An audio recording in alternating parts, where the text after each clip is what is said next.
They say time is money, but in this world, time is life. Every second you waste, you die a little. Every hour you earn, you live a little longer. The rich have thousands of years. The poor, 24 hours and counting. This is the story of a boy who had one day left until a stranger gave him a century, and then he decided to break the system that was killing everyone he loved.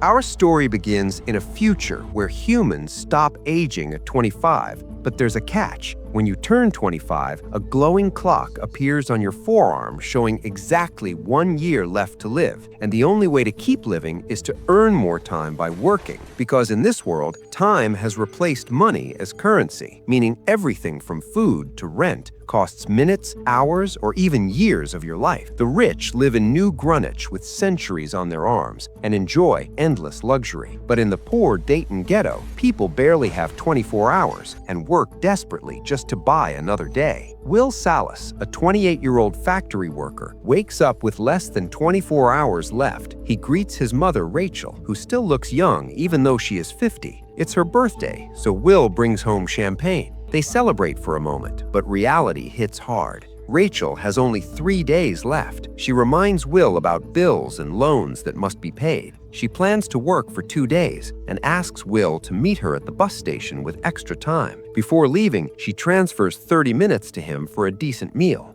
Will kisses her goodbye. On his way to work, a little girl named Maya asks for time. Will kindly gives her 5 minutes instead of 1. At the factory, prices have suddenly doubled. Even a cup of coffee now costs more. Will works hard, but gets less pay than expected because the quota increased. Frustrated, he heads to a bar with his friend, Burrell. At the bar, a rich man named Henry Hamilton is buying drinks for everyone. He has over 100 years on his arm, clearly from New Greenwich. Will notices dangerous men watching Henry and warns him to leave because it's not safe. Henry ignores him. Suddenly, Fortis and his Minutemen gang enter the bar. Everyone runs in fear. Burrell tries to pull Will away, but Will stays to watch. Fortis challenges Henry to an arm wrestling fight where the loser loses all their time. Henry, drunk, goes to the bathroom. Will follows, knocks out the guard, and rescues Henry. They escape through alleys and hide in an abandoned building while Fortis and his men chase them.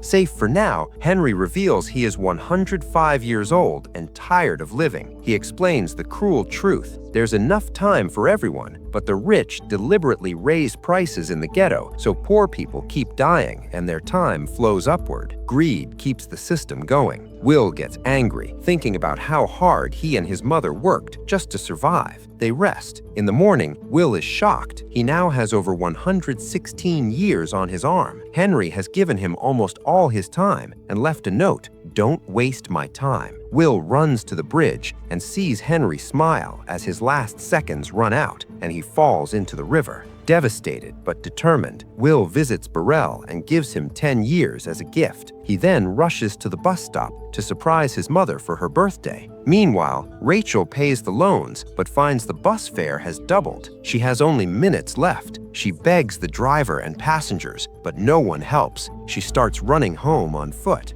Will sees the bus arrive without his mother and starts running toward her. They spot each other in the distance and sprint as fast as they can. Rachel has only seconds left. They reach out, but she collapses into Will's arms just as her time hits 0. Will screams in grief, holding her dead mother. They were seconds too late. Quick pause. If this hits you hard, smash subscribe real quick. I pray you never lose someone by 1 second. So do subscribe because it keeps my clock running too. Back to the story. The next day, timekeeper Raymond Leon investigates Henry's death and spots Will on camera.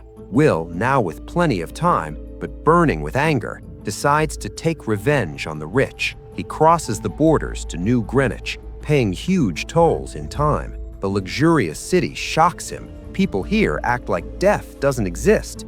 Will checks into a fancy hotel, enjoys expensive food for the first time, and tips generously. He enters a casino and wins big at poker against billionaire Philippe Weiss, gaining over 1,000 years.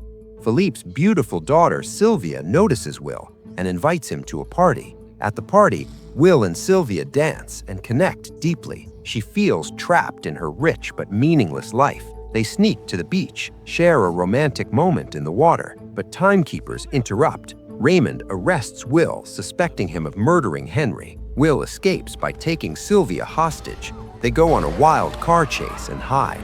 Now on the run together, they face danger from Fortis and the Timekeepers. Sylvia slowly realizes how unfair the system is. They return to the ghetto, where Will learns his friend Burrell has died from drinking too much. With almost no time left, they sell Sylvia's earrings for a couple of days. Will calls Philippe, demanding he transfer time to the poor in exchange for Sylvia. When Philippe refuses, Sylvia feels betrayed by her father. She decides to stay with Will and fight the system. The two grow closer, sharing stories about their families. Will opens up about losing his mother and his father who fought the system. Together, they start robbing time banks owned by Philippe and distribute the time to the poor.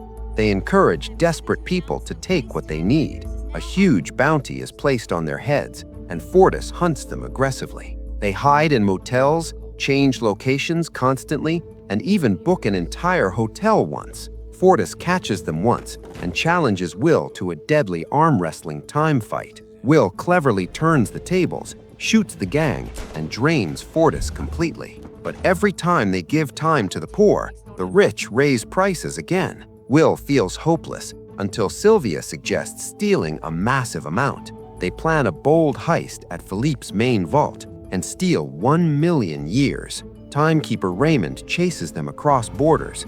In a final high-speed chase, they crash in the ghetto. Raymond reveals he also came from the poor zone, but now protects the system. His time suddenly runs out and he dies. Will and Sylvia have only seconds left. They run desperately towards Raymond's car. Will reaches it first, transfers the time, then races back to Sylvia. Just like with her mother, he catches her in the nick of time and saves her life with seconds to spare. With 1 million years now distributed, the poor become immortal. People start crossing borders freely into the rich zones. The old system begins to collapse as everyone finally has enough time.